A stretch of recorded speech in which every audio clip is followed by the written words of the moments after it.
C'était un samedi matin radieux dans la petite ville de Soleilval. 4 amis, Léa, Lucas, Théo et Manon, étaient rassemblés dans le jardin de Léa, leur vélo scintillant sous le soleil. Ils planifiaient cette excursion à vélo depuis des semaines.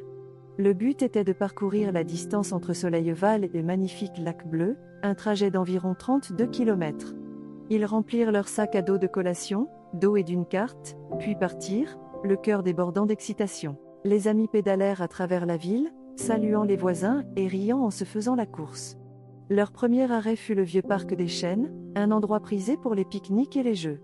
Ils firent une pause à l'ombre du grand chêne, grignotant des barres de céréales et discutant des aventures qui les attendaient. Après le parc des Chênes, la route commença à monter.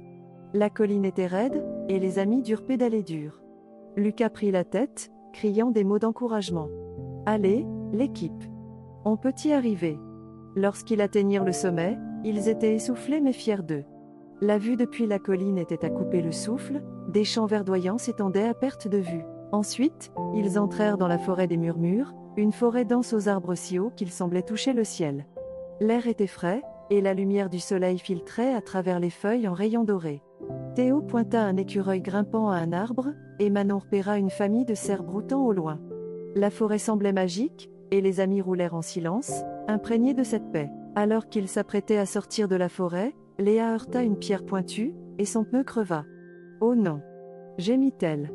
Mais Lucas, qui avait toujours un kit de réparation sur lui, se mit aussitôt au travail.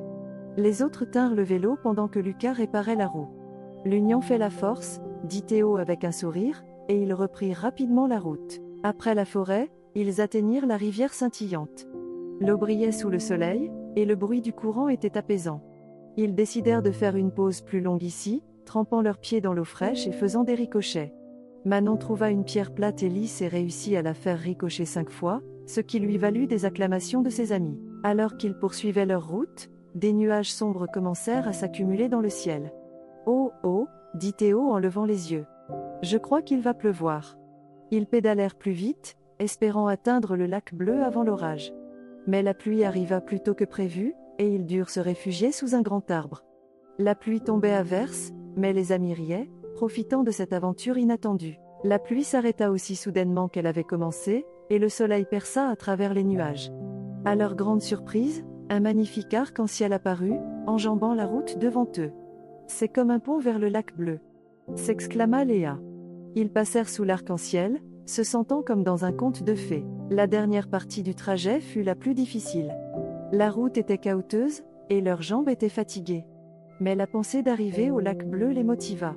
Ils s'encouragèrent mutuellement, chantant des chansons idiotes pour garder le moral. Enfin, ils aperçurent l'éclat de l'eau au loin. « On y est presque !» cria Manon.